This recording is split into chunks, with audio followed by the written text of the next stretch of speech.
padayon gihapon ta sa ato ang paghimaya nga nastong buhing nga Dios. Amen ba? Kinilaging atong simbahan nga murag init jud kaayo kay ang isa ka side lang nay bintana. So murag uneasy gid no kung walay hangin nga magtuyok-tuyok. But salamat sa Ginoo kay nibalik ang kuryente. Amen? Dalay ko ng Dios. So, dali lagi kaayo muligid ang bulan, no? Mulabay ang adlaw. Murag bang orata ni sulod sa 2025 pero karon pa humanay na. No? So, paspas ang lihok sa adlaw nga panahon na. But salamat sa Ginoo because siya gihapon ang Dios nga maayo sa atong tagsa-tagsa kinabuhi. And I would like to thank this opportunity sa pagpasalamat sa atong mga kaigsuhunan nga extend sa ilahang support o sa ilahang blessing nga nahimong successful ang ato ang Thanksgiving celebration. Atong palakpakan ng Ginoo. So, salamat kaayo sa inyong suporta. Salamat sa mga UFM, sa mga UFW, sa mga prepare sa mga committees, no? Salamat kaayo nga even though kapoy pero salamat kaayo kay nahimo natong napasalamatan ang Ginoo sa atong kaugalingon nga mga pamaagi. Sama sa gingon sa atong speaker nga dapat dili gyud ta makuli sa pagpasalamat gina sa Ginoo, no? Bahala daw maglaw-oy basta mag-Thanksgiving gyud daw. Kuyaw ko to ihang word, no? Bahalag maglaw-oy basta mag-Thanksgiving yun mo. Di daw unahon ang building kay ang Thanksgiving ato man ang gratitude sa gibuhat sa Dios sa atong tagsa-tagsa kinabuhi, and we have all the reason to be thankful of. Di ba? So kanang building trabaho mo na sa Ginoo, di ba? Iyaha man ang i-provide ang mga panginahanglan. That's a good point also, no? Nga dapat natong mabutang sa atong tagsa-tagsa ka mga huna-huna o kasing-kasing. Na usahay ang tao karon, we are so focused on the things nga usahay manis ang atong focus, makayunta nato nga ang ato di ay dapat buhaton ang pagtuboy o pagpasalamat nga nastong nga Dios. Sa mapagaingon sa John that if I will be lifted up on earth, I will draw all men into myself. So, that's a powerful word nga gihatag sa Ginoo sa tuwa. Nga kung mahimaya daw ang Dios sa kalibutan, no? Ang tanang tao, iyahang iduol nga na kaniya. No? So, evangelism will come if the Lord will be lifted up. People on souls will be coming to His kingdom if the Lord will be lifted up. Amen ba? No? So, wala tayo angay pagabuhaton sa atong kinabuhing Kristohanon nowadays to lift up the name of Jesus in everything we do. Amen? Either sa atong trabaho, sa atong pamilya, and in every situation that happens in our life. Nagpasalamat tayo mi kagahapon nagbiyahe mi dito somewhere sa Kapalong tungod kay ang atong kauban rin sa simbahan ng iyang papa ni Bia na at tumidula is terminate, and we are so blessed because nag-side trip mi by namin ibisitahan nga kaila Mr. Chon na nga nakaanhi po din nga pastor dati. Kunya we are so amazed because makaingon ka nga grabe ang iyang experience. Bedridden na siya tungod lang sa na ay ugat sa spine nga na-dislocate. Di na siya maka-move. Murag yun ang rason. No? Kaya samtang nag-storya-storya may Siya na lang ng istorya ay wala namin. Kaya na siya. Pastor, di na din ko makawali. Di na ko makashare. Kay, ano man ko diri sa ako ang bed. Mga almost a year na daw. But, na ay mga sitwasyon daw nga usahay murag indikan siya sa kaaway na ma-discourage, pero ihagid ang encourage siya kaugalingon nga na ay rason sa mga sitwasyon sa pagkinabuhi. And it's broadened our mind sa dihang nagpabalik nami, nag-drive, pabalik nami. Nakakuan ko ba, na-apply ang mong pamuna-una.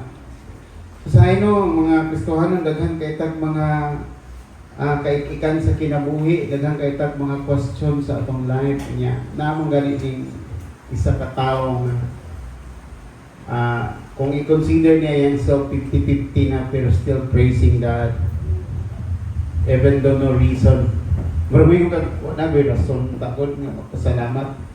Dapat kung takot ato mga question ang abot sa iyang una.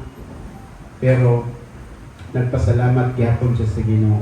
And dapat tingunan no atong kasing-kasing as we continue serving the Lord. Dito na ko na-appreciate that we have still enough time, enough strength. Makabakod pa ta, makatindog pa ta, makastorya pa ta, makakommunicate pa ta. Siya, ito na lang sa four corners sa iyang bed and still wanting to praise God. Inamitan na po kung mga nanguyong pag-uli nga.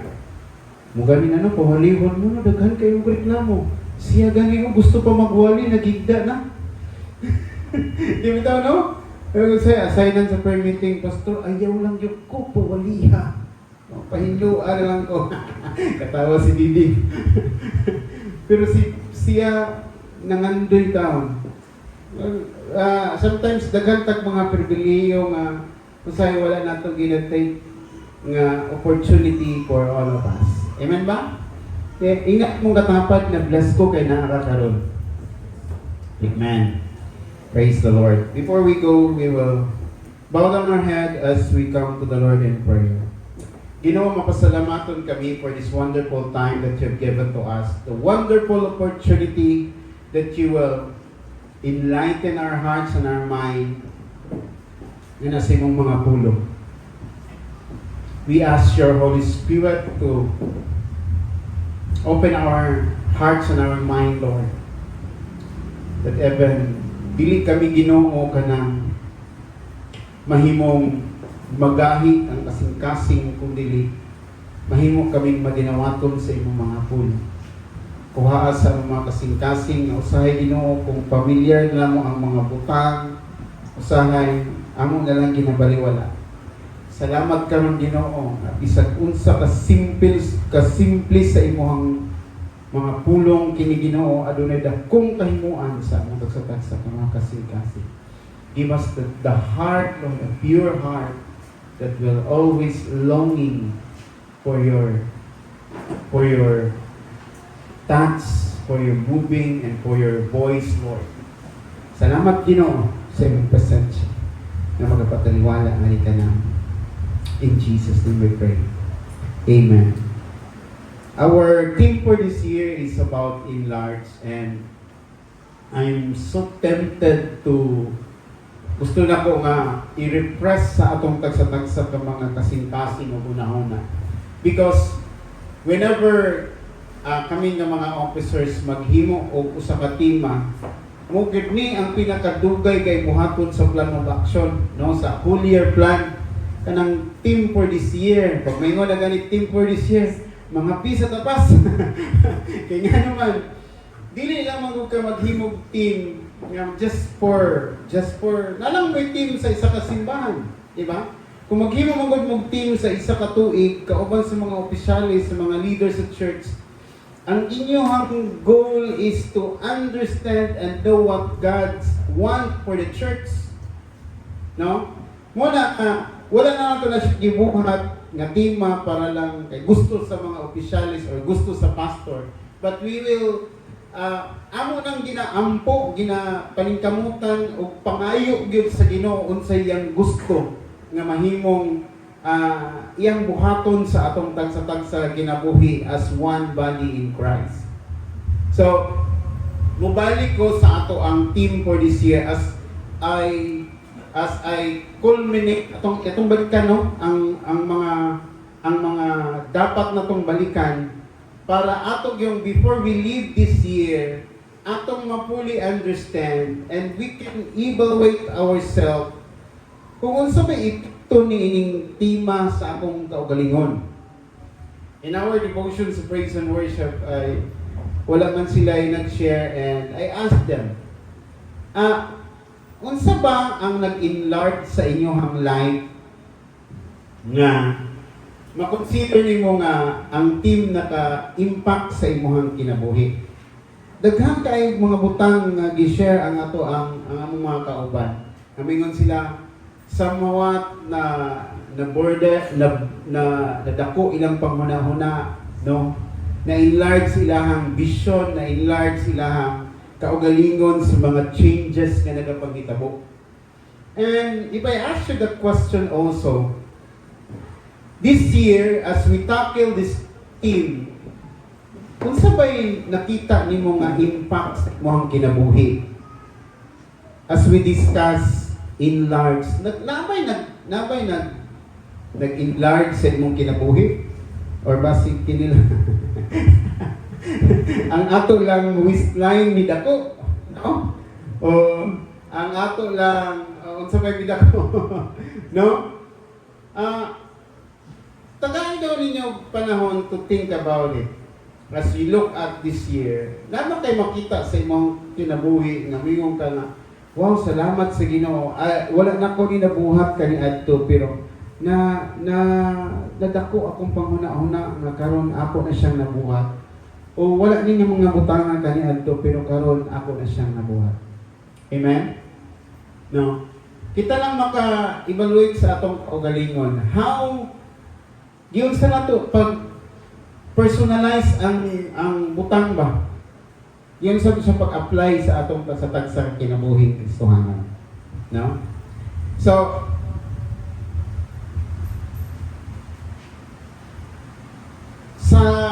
as we culminate sa ato ang team, no? Let's ask ourselves, na may learning nga akong nakatunan. The team nag-motivate ba sa ako ang Christian living? No? Kaya importante igsuon nga before we end this year, wala bitaw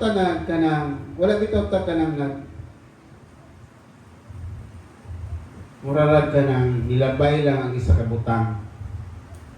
Nakuha pa ninyo? No?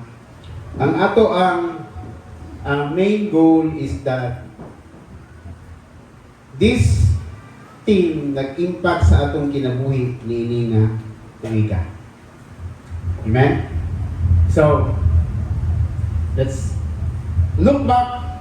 Let's evaluate ourselves. Tanaw na itong kaugalingon kung naabay mga butang na nagatubo ta ni extend ba ang atong boundaries, ni bigger ba ang ato ang vision o ang atong passion nga nasa Ginoo, or basic ni kamay na lang noon.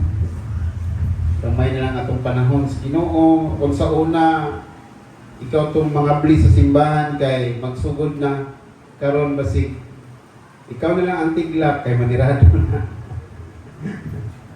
Hi. Nakuha pa ninyo? Amen. So enlarge. I will give you 3 things, practical ways to enlarge Christian life. As ato ang balikan ng ato ang team. No? Simple lang nga mga, that's why I call it practical ways, because simple nga mga butang, but it really naging ako kay importansya sa atong pagkinabuhi isip Kristohanan. Kung mag-isgot tag enlarge, ang atong basa, ang mangita tag reference nga sa Bible, ang mugawas nga nga example dira is the life of Jabez. Siya gyud ang mugawas nga bersikulo diha sa 1 Chronicles chapter 4 verse 10. No? The life of Jabez. Because kung atong tanawon ang life ni Jabez, look back ta sa iyahang kinabuhi, atong makita diha ang iyahang pag-ampo sa Ginoo.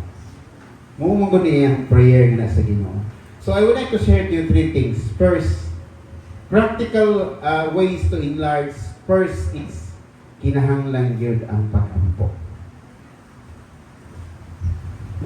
Kung gusto ta nga mudako ang atong panglantaw nga sa buluhaton sa Dios, kung gusto ta nga motubo ta sa atong buluhaton nga sa atong buhing nga Dios, kung gusto ta nga dili ta mahimong stagnant sa atong kinabuhing Kristohanon, sugdig ampo karon.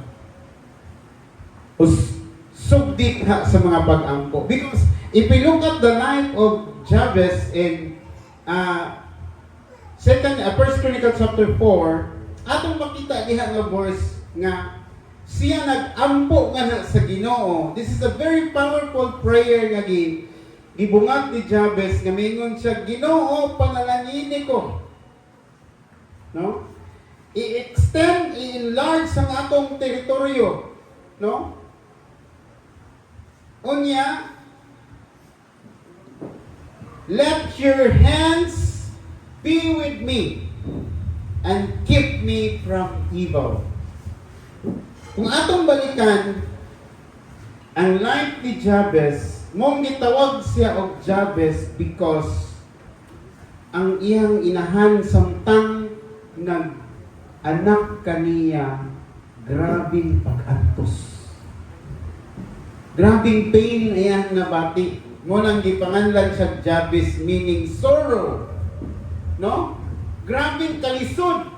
Kisabay anak mo din pertin yung kalisura niya, karon pertin na yung malito hapon na yung ka nga, sus, kung oy, kabata ka, pag anak ba yung na ako, ni mo, grabe ba yan? Ya, karon maldito na yung kayo ka. Muna yung mga lipat sa mga mapa ba? No? Diba?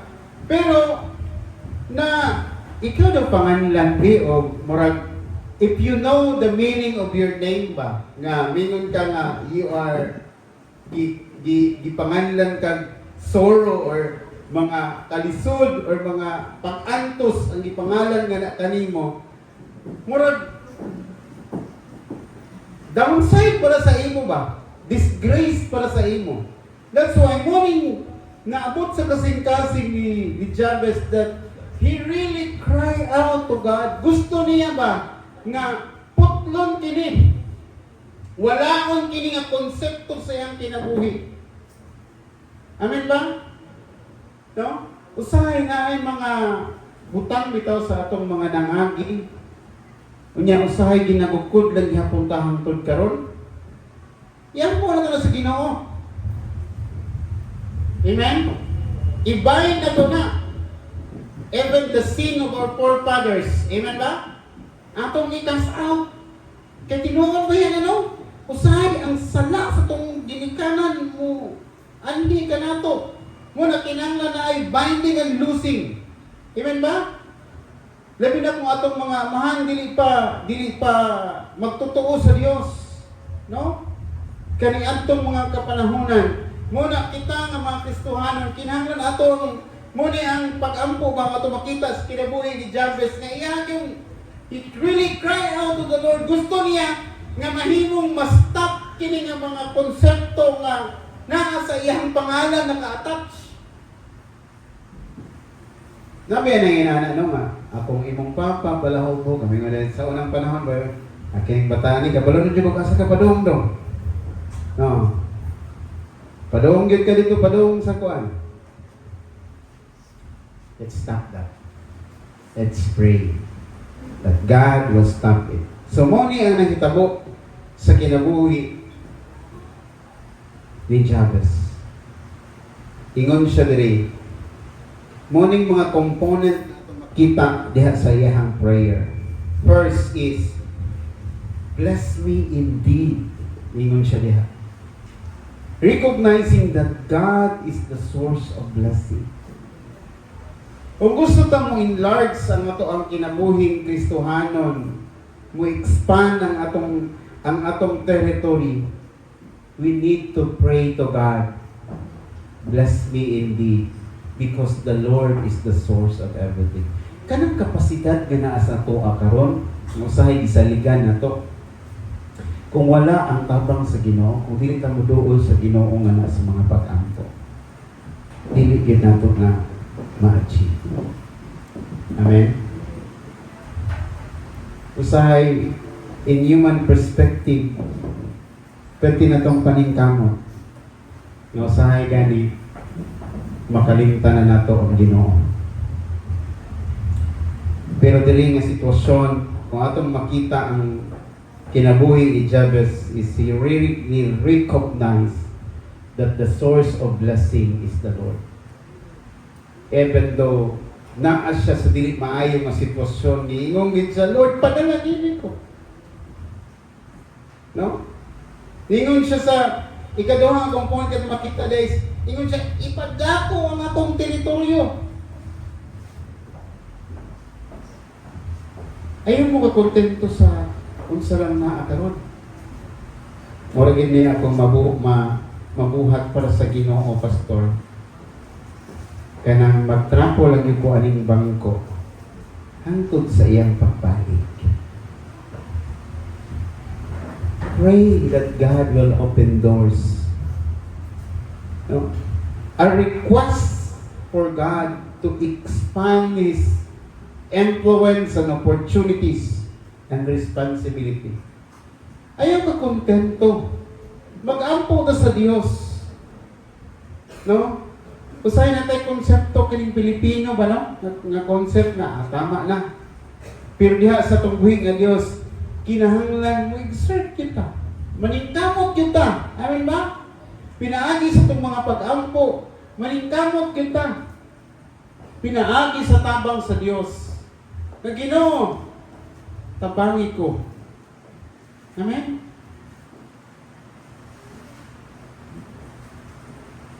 Nag-ingon man po siya ang Biblia, pastor, na mag-kontento ta. No. Nag-ingon ang Biblia, anak. Pero diha sa atong pagpamuhat gana sa Ginoo, ayaw ka kontento sa bisan unsa lang. Usay, kontento lang ta na. Ikaw lang ta makasimba, ikaw lang ta maka... Okay, ablihi inyong una-una, daghan kayong opportunity. Kagihatag sa Diyos nga pwedeng ablihan sa Diyos para kanina. Go out. Try ninyo hawa sa inyong puyan karon. Makita ninyo ang daghang opportunity nga ihatag sa Ginoo. Keep me from evil, that I may not cause pain. Ang iyang pangandoy diri is protection from harm and suffering. No? Nabisan pa kaning iyang name that means sorrow. Ningon siya nga keep me from evil.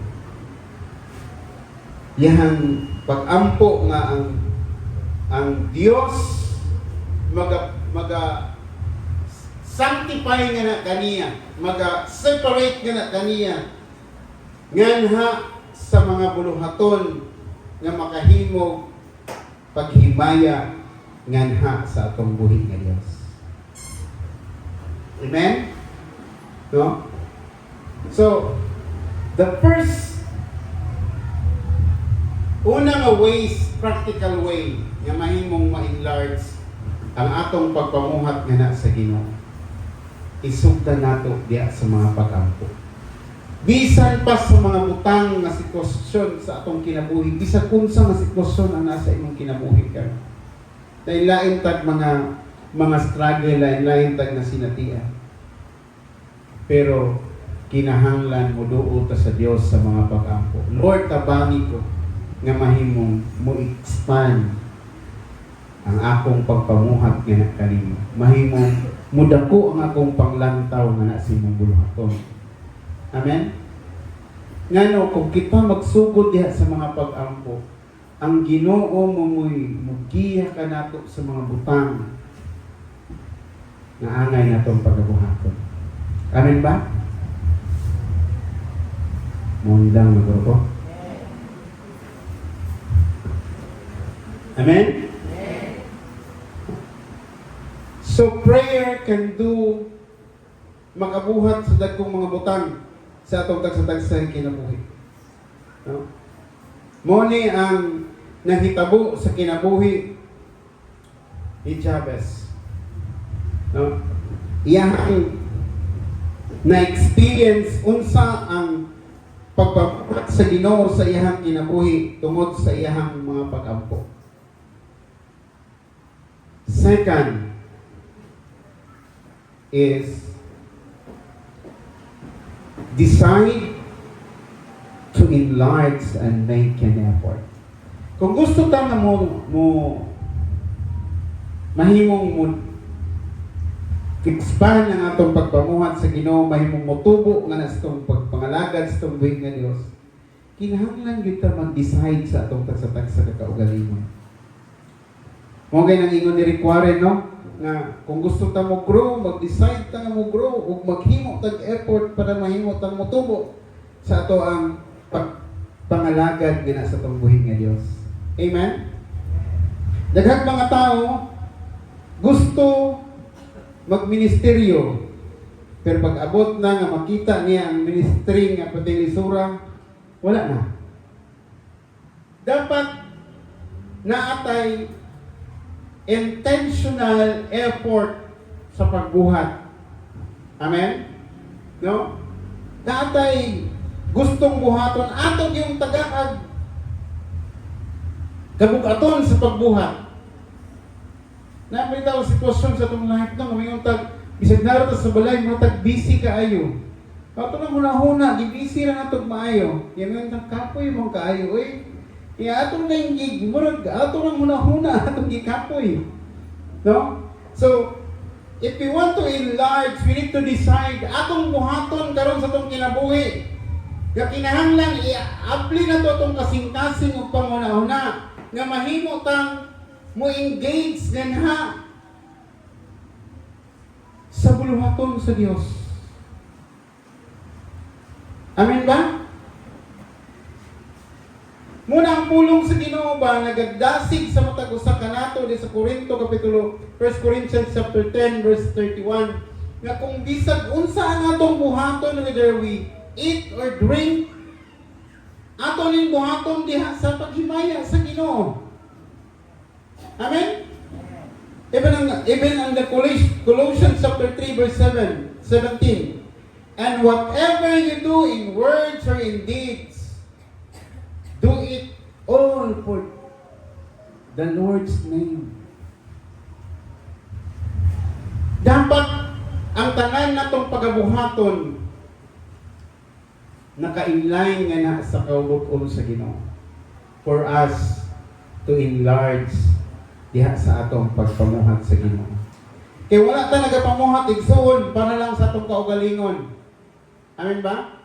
Lahi ang konsepto kung ang imong pagpamuhat, imong i-consider nga ang imong pagpamuhat namuhat ka sa Dios ug nagmuhat sad ka nga nagpagsigarbo sa imong kaugalingon, lahi ang outcome. Amen ba? No? Busa nini nga mga panahon mga kaigsunan bisag unsa nga atong pagabuhaton for us nga mahimong ma-enlarge ang ato ang kinabuhi atong pagpamuhat kana sa Ginoo, buhaton nato ang tanan para sa kahimayaan sa Ginoo. Amen? And 2 Peter chapter 1 verse 5 ingon siya diri.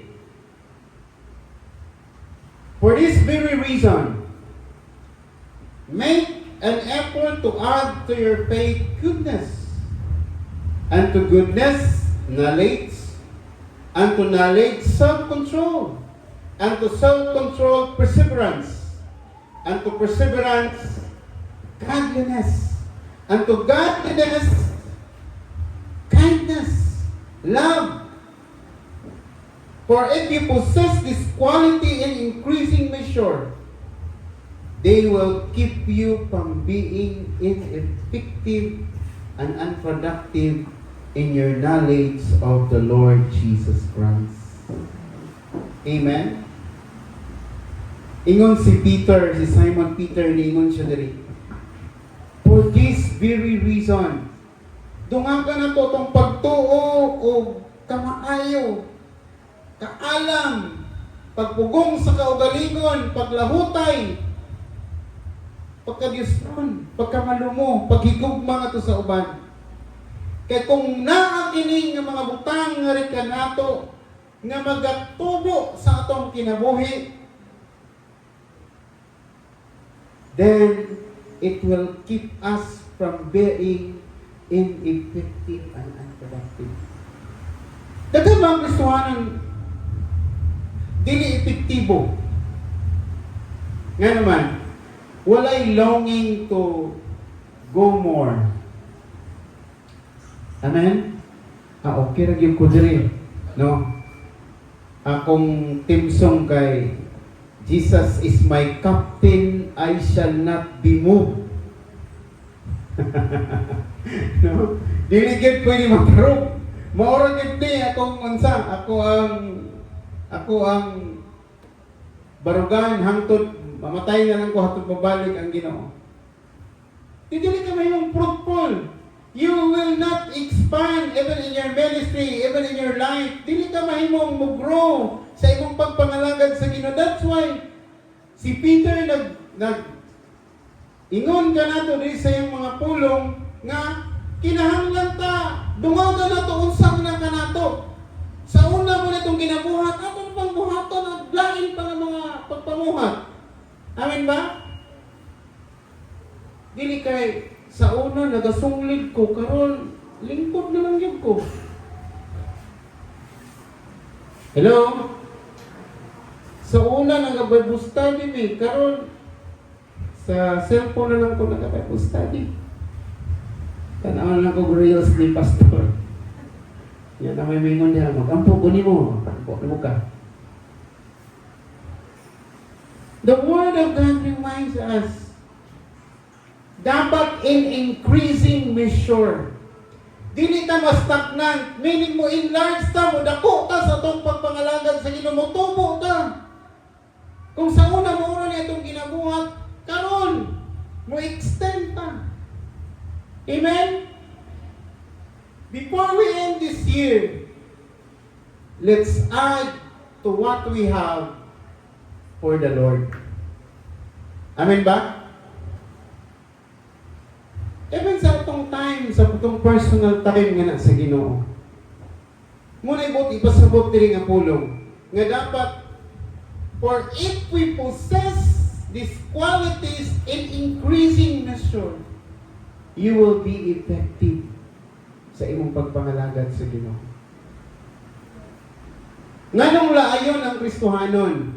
Nganong ma-discourage ang Kristohanon? Kay ngano man, plato, nagpundo lang sa iyang pagpangalagad. Maulang yung perminti ginabuhat. Maulang yung perminti ginabuhat. Wala na excitement ang iyang life. Try mo kuyog nila pastor. Ma-excite din mo. Nga naman, makita ni mo ang hunger sa tao, makita ni mo ang pasensya sa Ginoo nga kuya mo.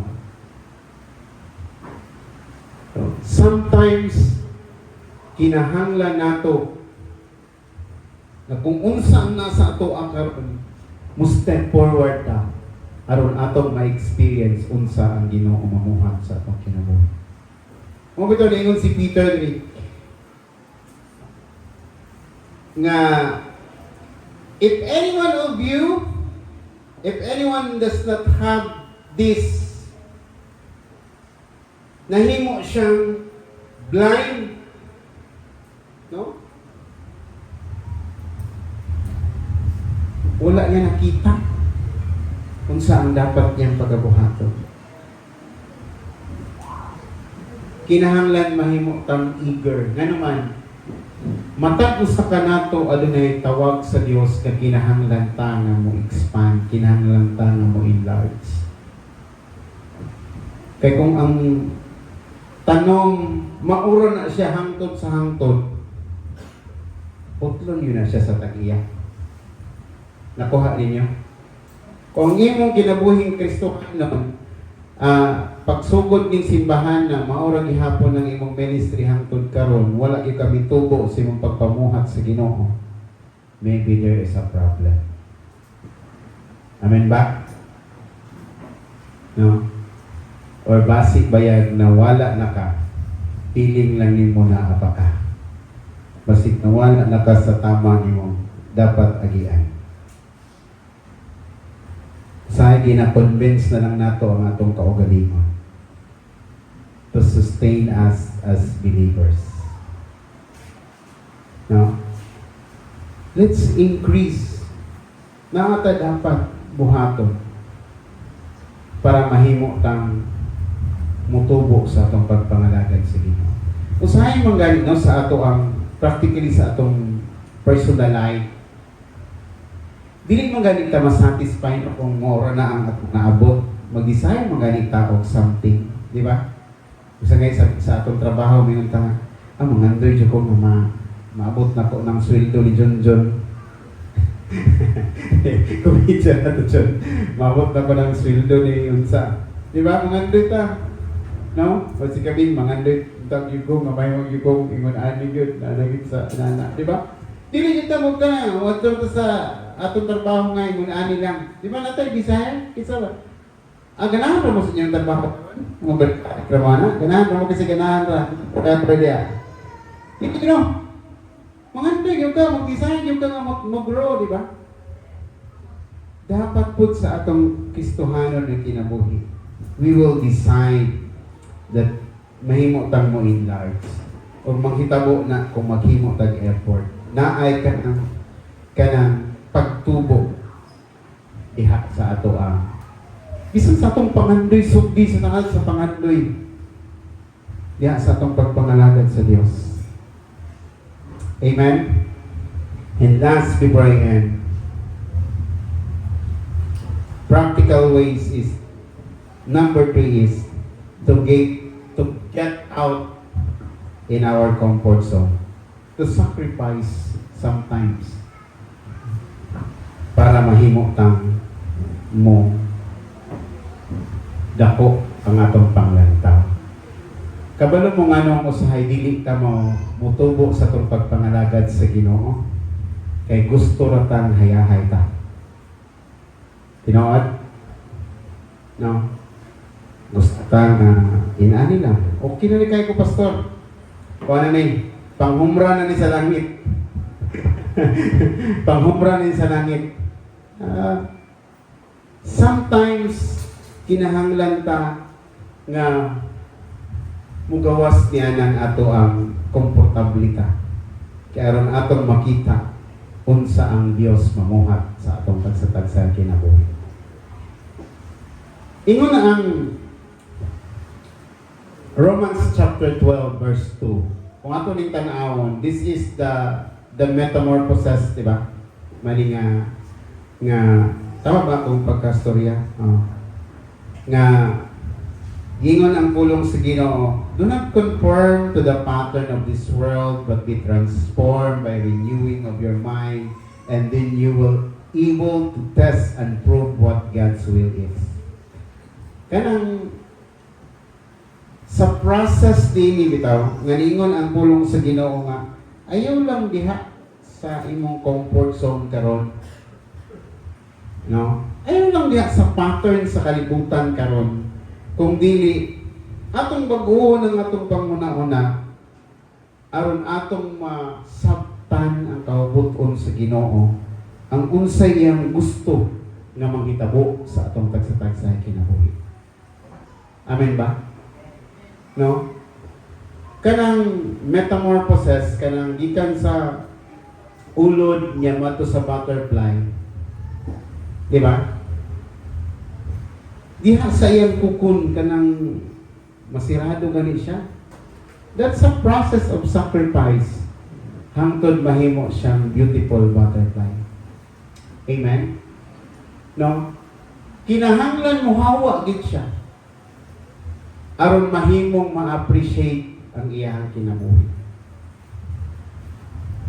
Dapat muhawa ka sa unsa. Usahay mo gani no sa we are talking about reality eh. Sometimes gani pag may mga opportunities na mo-open sa ato ang doors, muingon sa ato mga leaders na moy dapat imong buhaton oportunidad ni para sa pagpamuhat sa Ginoo. Usahay mo ta. Hala, adi lang ko. Dili lang ko pastor, diba? Sometimes hisitan kayo ta. No? Hadlok ta nga ang Ginoo man tay bahala sa tuwa ana. Mo nang ang pulong sa Dios nagpahinumdum ka nato. Baguhon ang atong mga panghuna-huna. Ayaw paghuna-huna sa mga butang ning kalibutan na. Because the things in this world will pass away. Amen? Mahanaw lang. The more important things is katong paghimaya sa Ginoo, pagsunod sa kahubuton sa Ginoo sa atong tagsa-tagsa kamay kinabuhi.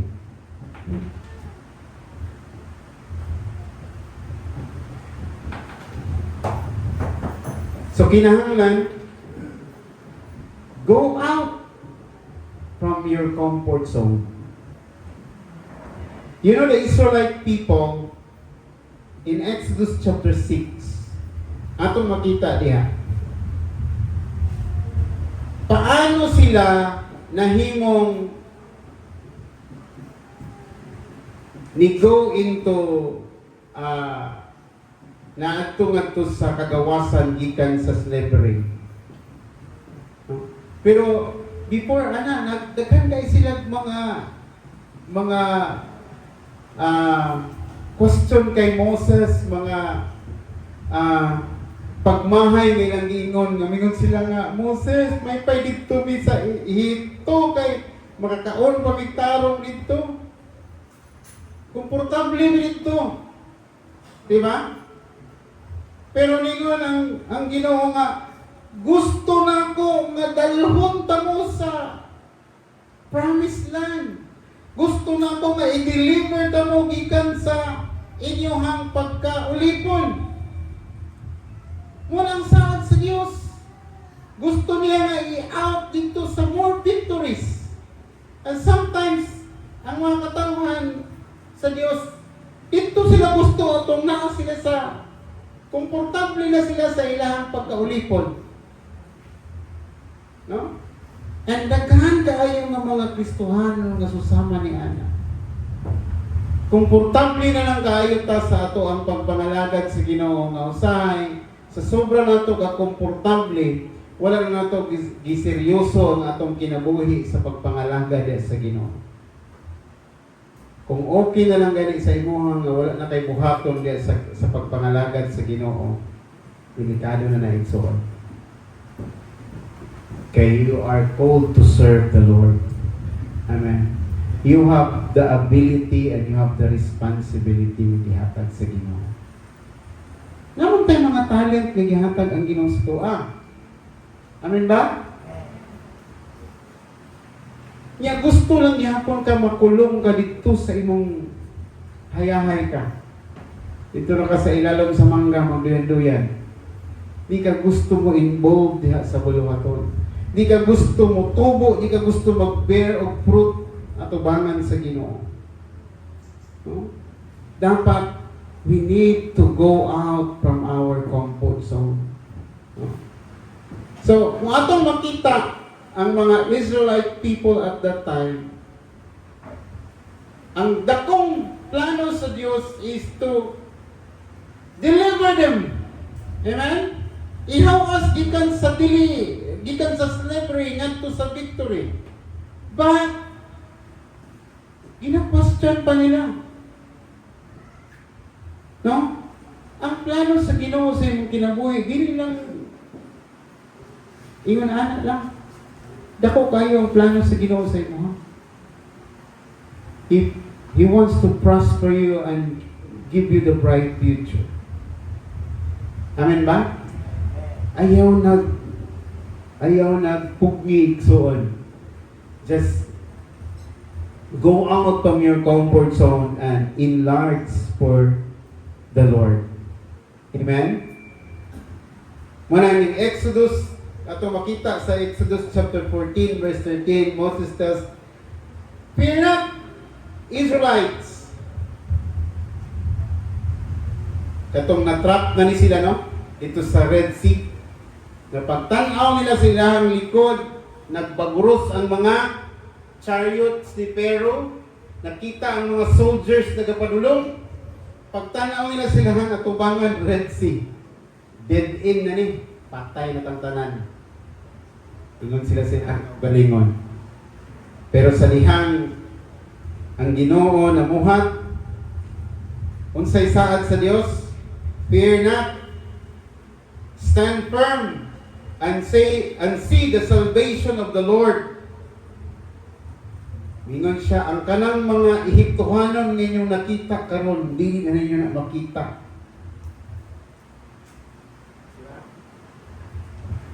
The Egyptian that you see today, you will see no more. Di na niyo makita. Na naman, kanang mga problema nga inyong kita karon, kanang mga kabugaton nga naa ninyo karon, kung salig lang mo sa Ginoo, magbarog lang ta diha sa Ginoo. Dili lang ta mahadlok sa paghatag sa atong kinabuhi nga na sa Ginoo. Dili na mo na makita. Kanay mong listahan sa utang karon, hindi na mo na makita sunod. Amen? Kanang kabugaton nga na sa mga karon. Kanang problema ni mo nga na karon. Ay basi kanay mong katapan ni mo problema, ayaw po nga din na makita.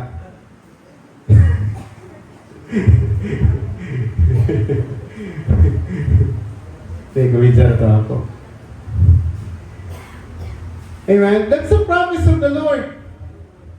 Kung atog yung isalig sa iyaba nga, Lord, nara mong kinabuhi. Mugawas ni sa amo ang gisaligan nga komportable ni. Mugawas mi sa amo ang sariling pagsalig sa among kaugalingon. Kung dili, among ihatag among pagsalig na kanimo. Amen? Kung makita na nato ang unsa ang pagabuhaton sa Dios sa atong tagsatag sa kinabuhi Kristohano. Those days, we will remember those days. Ato na lang mahinumduman. Dili na ka na mabalik ka na to. O dili na na makita. Kaya gibuhat na sa Diyos ang anay niyang pagkabuhatan. Amen ba? That's why we need to go out and allow the Lord to do His plan sa atong tagsag na kinabuhi. No? Kining atong kinabuhi, mahimo lang ni fruitful, mahimo mo enlarge, mahimong victorious if we allow God and we go out from our comfort zone. Sakti ang Ginoo mamuhat.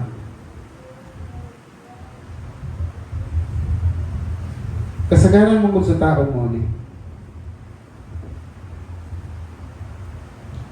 Daghang mga sitwasyon sa atong life na gusto ang Ginoo mamuhat pero dili ka mo allow ng Dios mamuhat. Pag mingon ang Ginoo buhiin na. Pag mingon ang Ginoo gunitin na, ayaw gyud buhiin. Amen. Don't follow your own instinct. Ask the Lord's guidance aron imong makita ang deliverance o ang salvation sa Ginoo sa imong kinabuhi. Usahay ang tao daghang kay plano. Manaygon sa Proverbs, pero ang plano ra man sa Ginoo ang prevail. Amen. In order to enlarge our life and our relationship sa Ginoo isip mga Kristohano, allow the Lord. This year, we will end this year nga ato nang gihatag sa Ginoo ang tanan. Nagialaw na nato ang Ginoo nga muhat sa atong kinabuhi. Amen? Magapanindog ta.